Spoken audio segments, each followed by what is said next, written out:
Long gone are the days of waiting to be seen in a doctor's office only to have that awkward conversation with your healthcare provider. Wisp gives you access to sexual and reproductive healthcare from the comfort of your home. Get treatment for BV, yeast infections, UTIs, and much more delivered directly to your home or ready for pickup at your local pharmacy in less than 3 hours. The best part? Wisp is discreet, convenient, and you don't need medical insurance to receive care or prescription medication. Visit us today at hellowisp.com. Part of that overthinking, I think, is also sometimes that mental load, right? Mental load can mean a lot of things, but I think that overthinking causes you to carry a very heavy mental load as well, right? Welcome to the No Guilt Mom podcast. I'm your host, Joanne Crone, joined here with the brilliant Bree Tucker. Why, hello, everybody. How are you? You know what? People, the tables have turned today. They have turned. Joanne is fighting a migraine on this episode, and Bree is not. Oh, it is the tables have turned. Yeah, in all fairness, I had 4 last week, so. Oh, I haven't had any. I think they're like period-induced migraines that I'm getting, the hormonal ones, because Those suck. I'm like at the end of my period and it's not great. It's not great whatsoever. But today we're talking about overthinking, Bree. Oh my God, this is Bree's special superpower. I can do this so well. It's Bree who is always on step 20, she says. But you acknowledge it. You're like, is this a step 20 thought? Everyone's like, yeah, this is a step 20 thought. Yes. Yeah. And step 20 is it's actually helpful. And we'll talk about that later in the episode. It does do something for me, saying step 20. Saying step 20, yeah. So we're doing this because in our balance program, everybody completes a little questionnaire when they come into balance so that we know that we're best helping everybody in there. And so we saw a lot of comments in there about this overthinking. In fact, one which you may identify with, how to stop overthinking and just be present for myself and my kids. I mean, instead of living in future land, right, Bree? Because I live in future land. Oh my gosh, yes. And I would also say part of that overthinking, I think, is also sometimes that mental load, right? Yeah, all the things we have to do. Right. Yeah. Mental load can mean a lot of things, but I think that overthinking causes you to carry a very heavy mental load as well right now. So, yeah. And we are going to cover in this episode actual strategies beyond just relax. Yeah. Bubble baths ain't going to cut it, guys. I've been trying that for years. It ain't going to cut it. I like to say telling moms just to relax is telling something on fire to be less flammable. It's just not working. It doesn't tackle the real problem, which is all of this stuff that we have on our minds. So stick with us. It's going to be a fun episode, even though it's all going to be filled with anxiety in a fun way. But hey, we have solutions to the anxiety. So yes, it is an excellent episode. Exactly. Let's get on with the show. You want mom life to be easier. That's our goal too. Our mission is to raise more self-sufficient and independent kids, and we're going to have fun doing it. We're going to help you delegate and step back. Each episode will tackle strategies for positive discipline, making our kids more responsible and making our lives better in the process. Welcome to the No Guilt Mom podcast.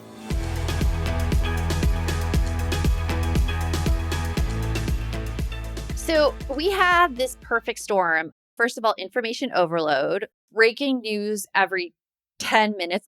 I don't think they know what breaking news means anymore, Bree. Breaking news used to be something like important, but now it's like, is it new? It's breaking. Right? Like now it's like, I just kind of glance. Okay, so I'm in this endless infinity loop, I swear, where I sign up for the news notifications and then they're all not breaking news. So then I get rid of them. But then something big happens and like I hear from other people and I'm like, how did I miss that? Oh, because I didn't have my breaking news notifications. So then I turn them back on and then it never ends. And like you said, I don't care about most of the breaking news. I can't live in a state of fight or flight 24/7. Like I feel like it's kind of creating. Yeah, it is crazy. I can't live in that state either. And like social media comparison, I have to turn off my Instagram and Facebook because every time the ads are attacking me and telling me how somebody is doing something better than me and ho hum, you're a failure, Joanne. Like that's how I read it. Oh my gosh. Okay. So I turn off my Facebook and Instagram notifications. I only see them when I go in. But I will say Instagram knows how to get my shopping addiction going. They I know it. know. They They have know the how to do best it. little things all the time. I swear, like, our moms did not have to worry this much. No. They're not concerned about their kids' optimal growth development. Like, just the other day, I was at coffee and I heard some moms talking about if the courses at their kids' elementary school were challenging enough for kids. And I'm like, they're in elementary school, guys. Let them be kids. They need Yeah. to play and they need to have fun. And it's more about like their relationships at that point in time than if they're getting 2 grade level above math. Let's give the kids a break and not worry about that so much. Yep. There was a time when our parents only worried about whether or not Tang had enough vitamins. Mhm. And now we're sitting here going like, oh my God, is that too much blue light? At what time do I need to cut it off for my child? And blah, blah, blah, blah, blah. Like Yeah. it's everything. It's everything nowadays. Well, my husband and I want to like go back to like Stranger Things parenting. That's how Yeah. we want to parent our kids, where we don't even know where they are because they're roaming the neighborhood somewhere. But hopefully not fighting demons from the underworld and like so on and so forth. Hopefully they're safe from the upside down for sure. But I mean, you get those worries that prevent, first of all, your kids from living a great life and from you from living a great life. I've talked about this before on the podcast, but like this driving thing is completely wrecking me. My daughter can just leave whenever she wants to leave, and she frequently forgets to tell me when and where. And so, like, I'm looking around the house, and then I pull up Life 360, and she's like 3 miles down the road, and I'm like, oh, great. Okay, cool. And, and I'm staying up late because I'm worried that she'll get into some like kind of crash. I wouldn't have been up to like help everybody with it. Yep. It's just anxiety central. And then it's like, am I worrying too much about it, Brie? But then, Brie, Then what? then she comes in and she's in her talking mode and she's like, oh my gosh, I almost wrecked my car this weekend. This guy came out of nowhere. He must have been a ghost. And I'm like, No, okay. no. Advice to any teens that are listening while their parents are listening to this episode. Don't do that to us. Don't. Just don't. We don't need to know about how you had a brush with death. It would not have helped my parents if I told them about the time that I played chicken in my car and almost took out a minivan when I was 16. Oh my gosh. Nope. Nobody needs it. I still get chills thinking about that. Nobody needed to know that. It was Nobody not needed needed. to know. Is that needed? You're talking about the whole thing with, you're struggling with your oldest starting to drive. And I just had a similar issue happen too with my anxiety overthinking. The other day, my son came home and was like, hey, can I go out with friends on Friday night? And I'm like, yeah, sure. Where do you want to go? Who are you going to see? Da, da, da, da, da. And he went through the whole list. And then he said, can we talk about my curfew though? And I just like turned and looked at him and I'm like, it's Friday night. Your curfew's midnight. Why does that matter? And he's like, well, can I stay out later? Nobody has a curfew.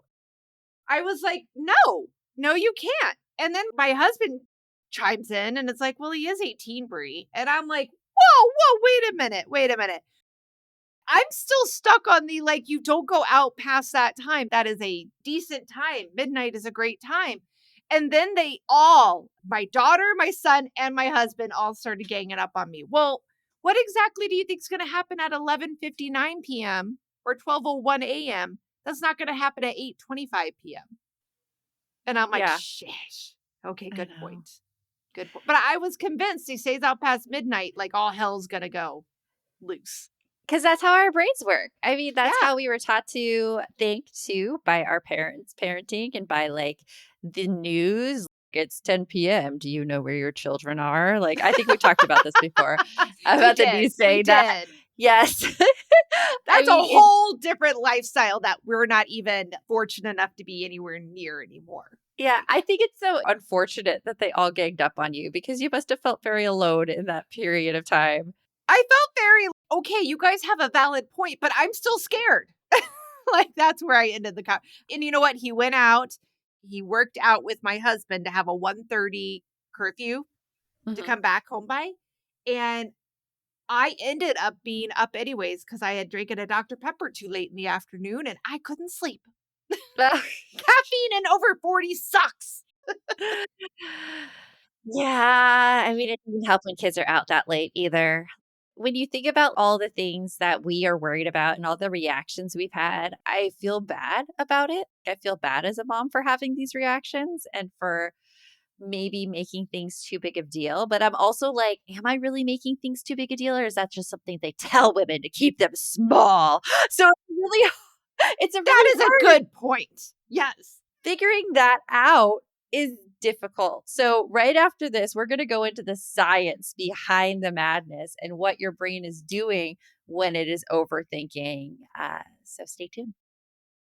Here at No Guilt Mom, we talk about the constant sacrifice that mothers make, always doing stuff for others. I saw it growing up in my house where my mom was at the very last of her list. And when she finally did get the chance to rest, she collapsed. And I just want to make sure that you have a happy Mother's Day season. And there is a book called Long Live Moms, which is a reminder we all need that we must take care of ourselves too. So listen to this part. But wise are moms who pause, who see that caring starts with caring for me. A body strong, a breath drawn deep, a heart that beats, a soul to keep. The years move fast, yet love remains, a bond unbroken thread through veins. It is such a beautiful message. If you didn't know, Function Health is the all-in-one health platform that helps you take control of your health through data. So instead of guessing what's happening inside your body, Function helps you know for sure, providing access to 100 plus advanced lab tests. Function Health is the best way to care for you so that you can continue to care for them. So download Long Live Moms for free today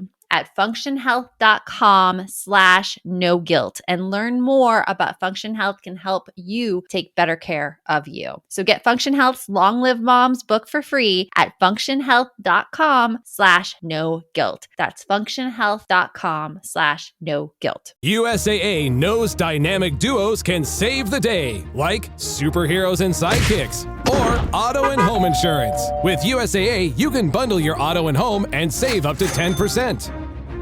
Visit USAA.com/bundle. Bundle savings are off total premium, not available in all states or in all situations. To qualify, auto policy must be active prior to property policy issue, subject to change. Restrictions apply. Membership eligibility and product restrictions apply and are subject to change. USAA means United Services Automobile Association and its affiliates, San Antonio, Texas.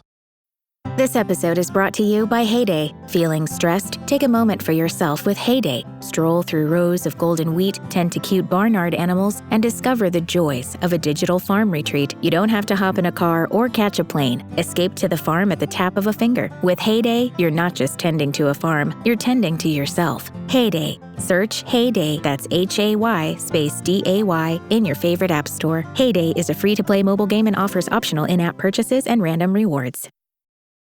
So let's talk about the brain on overthinking, because this is a concept that we talk about a lot here in No Guilt Mom Land, and especially with all our Lolas in balance. We talk about these pathways, neural pathways that the brain creates when we have the same thought over and over again. And when we're overthinking, we are treating our brain as kind of like an overzealous security guard who treats a kid's dirty sock like an explosive device, being like, we got a live one here. Oh my gosh, this is the end of the world. I can't believe it. I can relate to that. I can think of a time or two. Wasn't a sock. Oh, I lost my shiznit over a tank top yesterday. So yes, A that tank exactly top? happened. How was that? My tank top was taken out of the dryer before it was done. And Yes. I lost my shiznit. All of a sudden, I jumped into, I'm completely disrespected in my home. My kids don't Oh. care about anything. And now I have nothing to wear to the concert that I am literally walking out the door to. Oh, that's a I big changed jump. my whole outfit. And it's all because nobody loves me. And that's what I got from a wet tank top. Oh, Brie. That's a huge jump. And it's something, though, that your brain does automatically. Like if you're Yeah. thinking in terms of overthinking, it's basically building a water slide to anxiety land in your brain. And your thoughts are like, whee! Let's do this again. They are. They are. They are.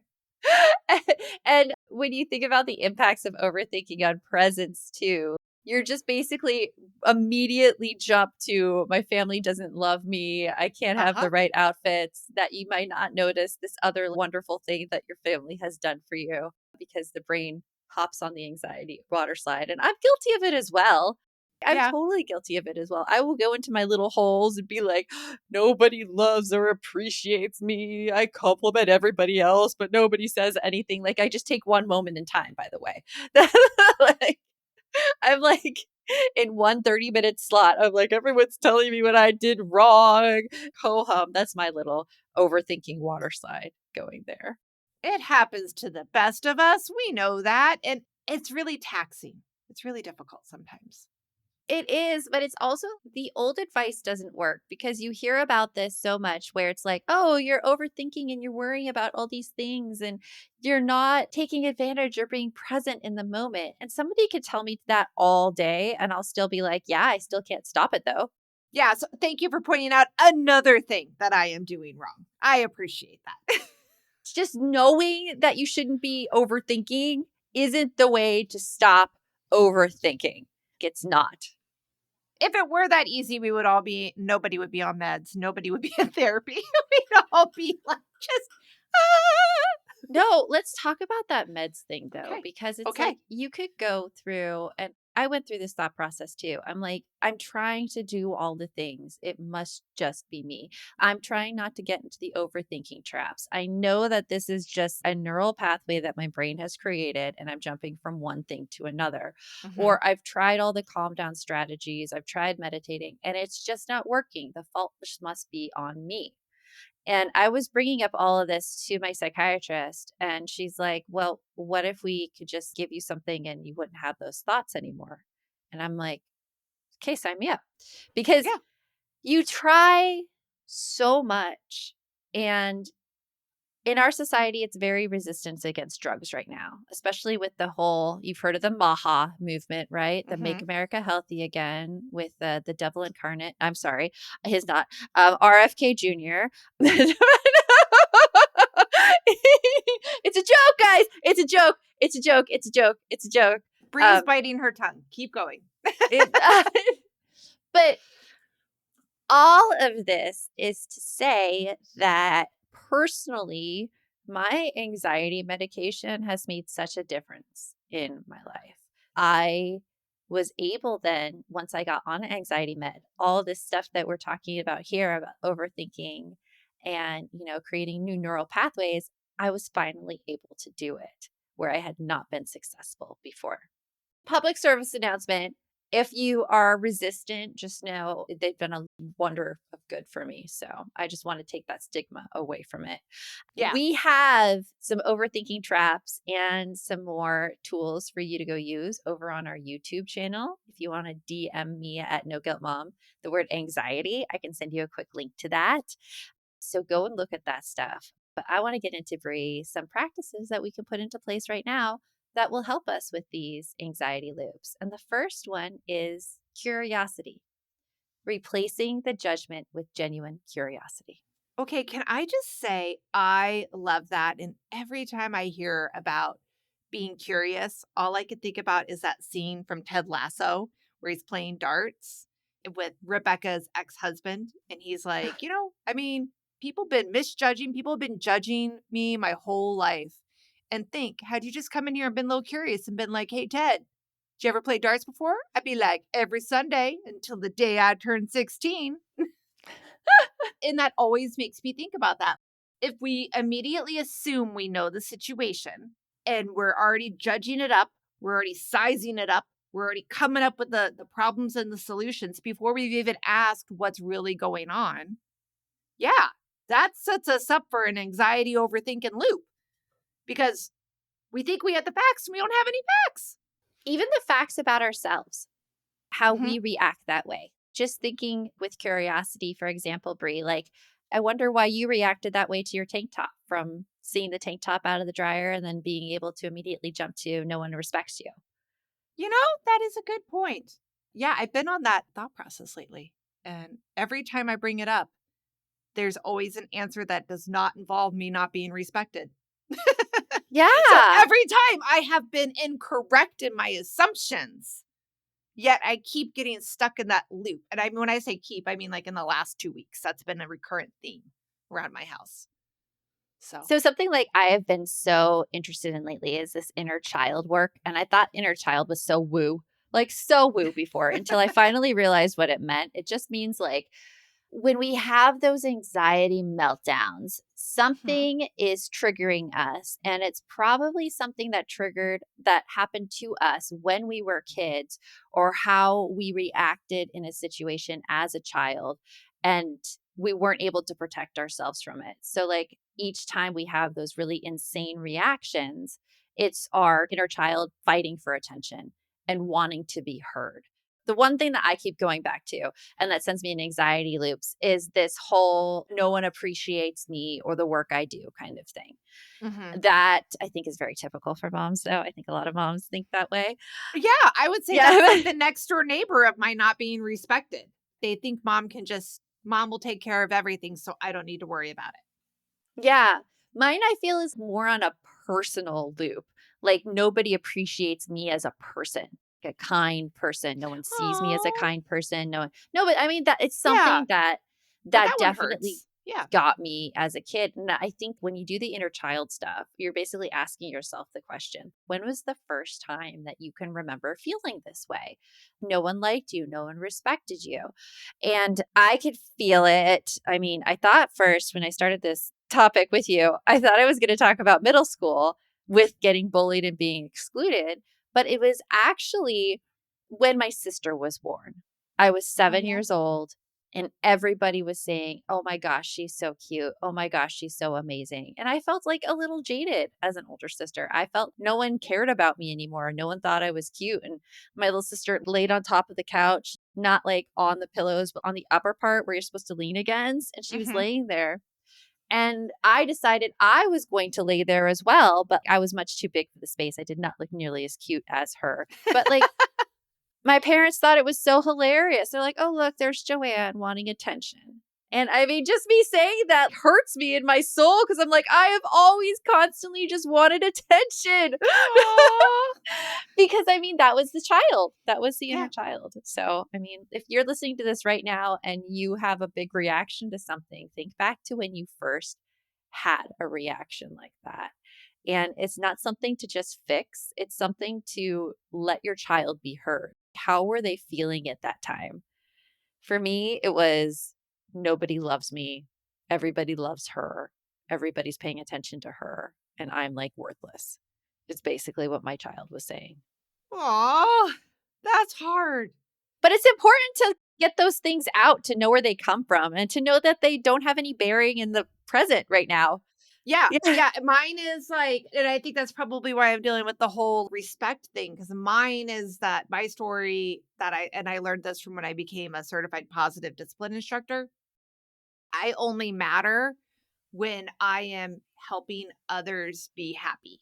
And so Oh. if somebody else around me is not happy or is upset or has shown disdain for me, I go into a spiral that I'm not belonging because I'm not fulfilling my role in this world. And my role in this world is make other people happy. And we both know like that's not true. Yeah. Nobody ever said that to me. I mean, I know why I had that role. I was the baby in my family. And it's common for the youngest to feel like it's our job to make everybody else happy in the family. But Same with the look at oldest, how too, it though. relates to Yeah. your child, how Yeah. you got that information as a kid. Yeah. Yeah. So like I definitely still carry that through with things. And so yeah, when I struggle with making to living up to somebody's expectations, at least the way I perceive it, then I struggle with my self-worth and all of that. So yeah, and that Oh. Bob, that little son of a gun Bob is a real jerk. Bob, for those that don't know, that voice in your head that tells you lying sacks of crap. Yeah, but they all come from somewhere. And knowing that is so important because it stops you from being that immediate reaction to being like, oh, this is bringing up my feelings of inadequacy or unlovableness and those feelings that I started when I was a kid. And our members in our balance, our Lolas, Alyssa actually has a Bob side in her room.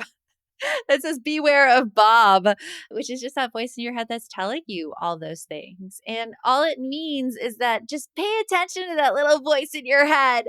Give it some like space to be free and let all of its thoughts and fears out. And you'll find it has less control over you when you do that. It does. Okay, well, we have an amazing practice next, practice number 2, and we'll bring it to you guys right after this. Hilton brings you new ways to stay, with experiences that let you capture the glory days. Introducing the Graduate Hotels. Each inspired by local college towns, these stays are always original and never boring. Get in touch with traditions all across the country and enjoy a stay that's a class above the rest. Book at Graduate Hotels with Hilton Honors Points at Hilton.com. It's a win-win. Hilton, for the stay. This episode is brought to you by Indeed.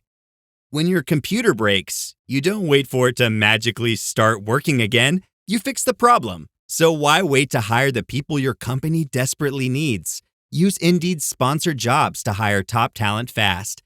And even better, you only pay for results. There's no need to wait. Speed up your hiring with a $75 sponsored job credit at Indeed.com/podcast. Terms and conditions apply. Are your business expenses playing hide and seek? With Uber for Business, the small spends that slip through the cracks, like rides and meals, go right where you need them. Because it integrates with leading expense platforms, you can say goodbye to surprise costs, missing dollars, or chasing receipts. Everything's track downable. Uber for Business. Make small steps that make a big impact. Learn more at uber.com/small steps. Okay, guys, I am all excited about practice number 2. This one's Bree's thing, okay? It's basically where you have to give your anxiety a shot of humor to make it kind of deflate and go away. The title we gave this is The Ridiculous Reframe, and I am guilty of this thought all the time. Earlier, Joanne mentioned it. If you listen to the podcast, you've heard us talk about Bree's like step 20 thinking. And I use that phrase not only to poke some like humor at myself, but it also is almost like that phrase from being hypnotized that brings you out of the cycle of thought that you're in, because I catch myself catastrophizing things all the freaking time. And I have to like acknowledge that it's going a little crazy, and I bring some humor back to it to make it better. So like an example would be, and this is honestly where some things come from with No Guilt Mom.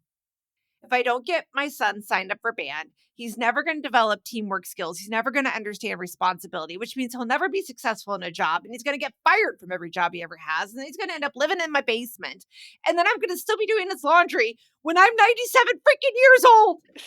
All because I didn't sign him up for band. It's quite the jump. Quite the jump. Quite the jump. I start worrying about step 20 before step 1 is even done. So yeah. It's hard. You're trying to keep serious, and you're like, every time. We all know it's funny. I can laugh about it now, but when that fear is going on in your head rent free and you haven't said it out loud, it seems real. It really does seem real. It's right? like you do have to say it out loud. There's a trend here. There's a trend with taking what your brain is telling you and saying it out loud to reduce the impact that it has on you. And I think that's definitely what you could do with the ridiculous reframe. I don't know if it helps me with the ridiculous reframe, because everything, when I'm in that state of fear, anything is possible. But when you say it, you're able to like, I think the other thing too is there's certain people I go to say it to. You and Miguel are definitely two of my like first go-tos, because the two of you are very good at being like, and we know we're a little bit out on the ledge there, right, Brie? And I'm like, yeah, we are. And then I'll start joking about the rest of it. And then I can kind of walk away. The anxiety lessens when I can laugh about it. Yes. So that helps me a lot. Definitely. All of my anxiety is about people dying or getting sick and dying. So I can't think of a way to make that ridiculous ever. Like, I don't know how the ridiculous reframe would work in my anxiety mind and overthinking. It's like, and then everyone on the earth will die. Oh, don't die. Well, yeah. Nothing happens. That one's kind of hard to come back from. I was just going to be like how, you have a cough and then all of a sudden it's like, damn it, I have lung cancer. I've never smoked a day in my life. I'm not around smokers. I don't have any history of lung issues, but I have cancer because I coughed. But Like, I knew this that's what one makes me laugh. person who got lung cancer, who had never had any of those. See, I could always rationalize it. This is a bad, don't talk to me if you ever have a health issue.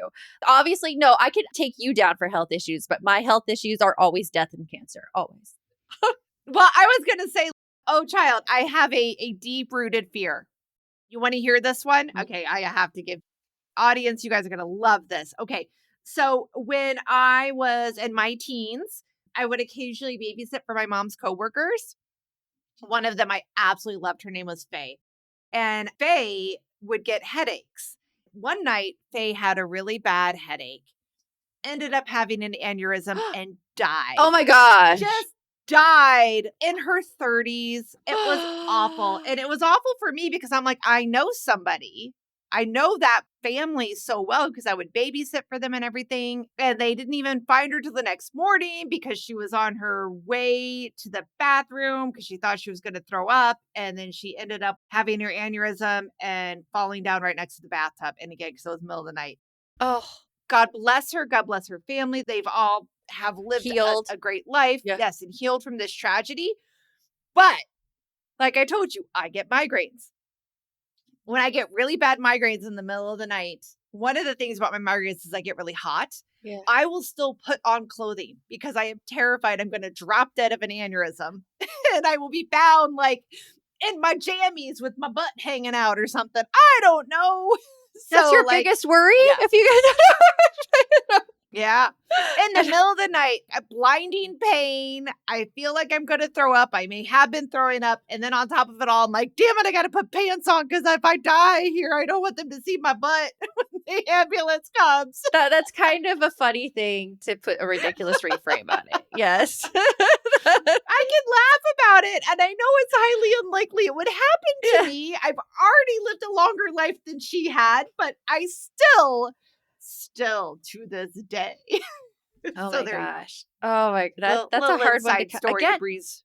But it's something that happened to you as a kid that affects your life today and makes you act that way. See, It does. there's a It pattern does. here. There's a pattern.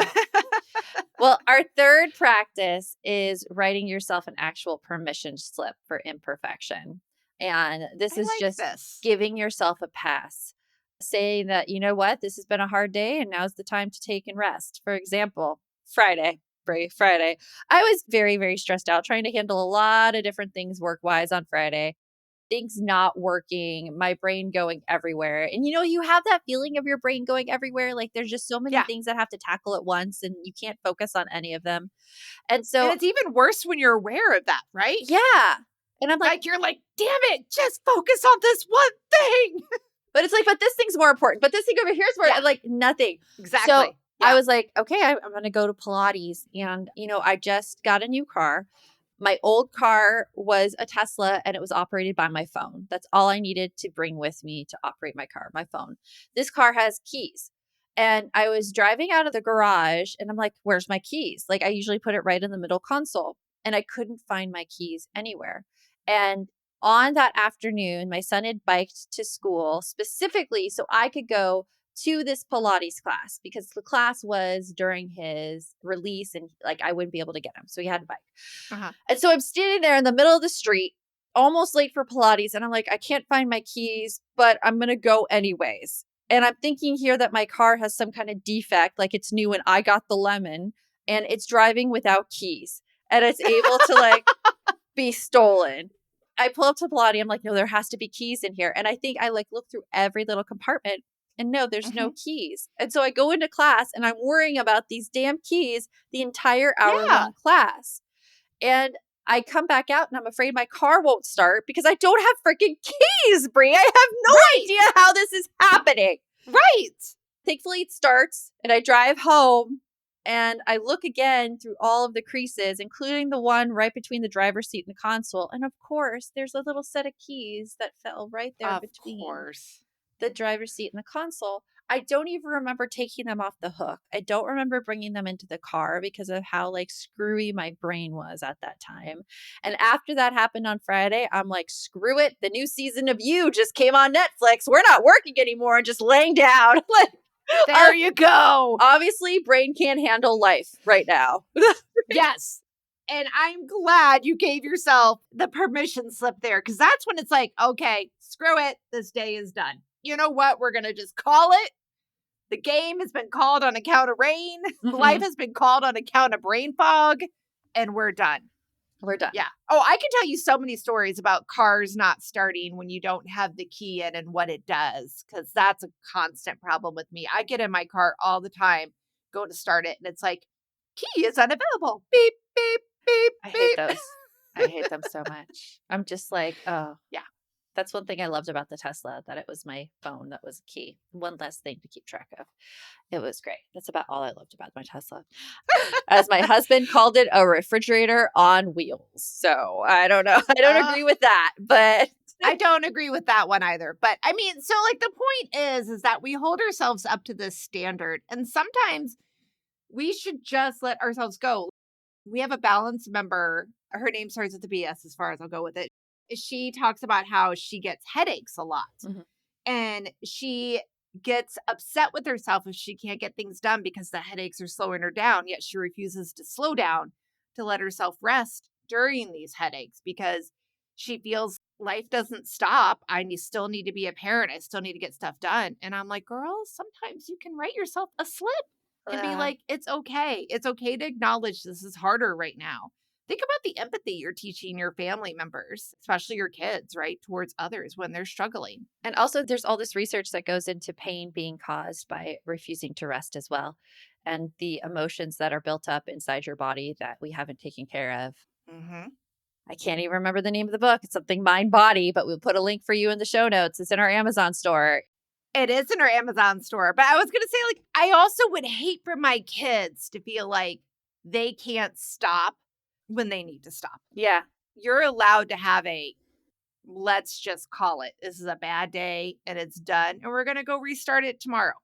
Yeah. You're allowed to have your breaks too. I mean, we both kind of let both of our kids take breaks from school. If they're feeling the mental overload, they can stay home and regroup and try it again the next day. Whereas even right now, I'm reading a book, a thriller novel, where the girl is dealing with this huge scenario and the mom's like, nope, you're going to be going to Saturday school if you don't get yourself to school right now. We need to allow ourselves grace for everyone around us as well as ourselves, to let ourselves take a break, to let ourselves rest instead of overthinking about the worst case scenario that's going to happen. What do you need in this moment to take care of instead of trying to prevent step 20? Yes, exactly. So let's talk I know that we're getting near the end of the episode. Let's give some tips on how to implement these things with your families. Right? Yeah. Because that's where it can be tough. The first one, communication is really important to explain to your family, especially your kids. Hey, I need a break right now. Yes, absolutely. And one great tip that I have for y'all to do that is to go to our YouTube channel and watch the YouTube video. All you have to do is DM me the word anxiety and I'll send you the link to the video, or you can just go to No Guilt Mom's YouTube channel and watch this with your kids around. You don't have to sit them down. Just watch with your kids around. We're talking about some overthinking traps, and it really will start the conversation about like, hey, do you ever get into these overthinking traps? Do you ever think about these things? Because when you start making it a conversation and you start using this vocabulary about overthinking with your family, you could all catch yourself doing it. Yep. And I think it's important too, because another thing that I try to drill into my kids is that they have every right, and the same for my husband, to call me out when I'm doing this anxious overthinking. Because we all know that I have anxiety. I am diagnosed with anxiety. Yes. And trust me, I don't ever question that diagnosis. But I try to make sure my family knows, you can say to me oh, Mom, I think you might be having an overthinking moment. Yeah. They know that I will take that at face value, and I'm not going to sit there and go into you don't respect me because you said I'm overthinking. I know that that's like kind of my reset. Like, okay, I got to stop and I got to think about this. And it helps sometimes. It really does. It does. And it helps identify it in your kids too. First, make sure you have it in yourself, being like, you know what? I'm really thinking about what could happen. And instead of thinking about what is happening right now, because it's all about this future fear that gets us all worked up, right? Yeah. Yeah. Mhm. It is. It's rough. So, like, it's important to make sure that we model our thought process with our kids. We tell them about that inner dialogue that's going on with the things that are appropriate. Mhm. You know, I don't have to tell them everything, but the appropriate ones. I don't tell them about the aneurysm story. I don't think they know that story. Yeah. I keep that one to myself. They don't need That to know one's that. locked in the vault. Just like we told our kids about driving, like, we don't need to know your near-death experiences. Yeah, You don't yeah, need to know no. it. You don't need to. No. It just starts all these things. So remember, those tips we gave you is to become curious about why you're acting this way, the ridiculous reframe, make it funny, and give yourself just a permission slip. Just opt out. Opt out of the anxiety that day. Give yourself a break and let I yourself know, rest. right? Yeah. Yes. Everybody deserves that for sure. Yes. So I want to hear from our listeners. If you want to leave us a rate and review, I would love to hear in that review whether or not you tried any of these anti-overthinking strategies Yes. and which ones worked for you this week or which ones you're going to try, or join us in our podcast group and share that. I just want to hear what you thought about these things. Yep. Let us They know. help. And until next time, remember, the best mom's a happy mom. Take care of you, and we'll talk to you later. Thanks for stopping by. If you'd like to support the show further, you can share episodes with your loved ones, leave a positive review, or follow us on social media at No Guilt Mom. You can also show your love by visiting our amazing podcast sponsors. We have a link in the show notes. You just realized your business needed to hire someone yesterday. How can you find amazing candidates fast? Easy. Just use Indeed. Stop struggling to get your job post seen on other job sites. With Indeed sponsored jobs, your post jumps to the top of the page for your relevant candidates, so you can reach the people you want faster. According to Indeed data, sponsored jobs posted directly on Indeed have 45% more applications than non-sponsored jobs. Don't wait any longer. Speed up your hiring right now with Indeed. And listeners of this show will get a $75 sponsored job credit to get your jobs more visibility at Indeed.com/ARTS. Just go to Indeed.com/ARTS right now and support our show by saying you heard about Indeed on this podcast. Terms and conditions apply. Hiring? Indeed is all you need.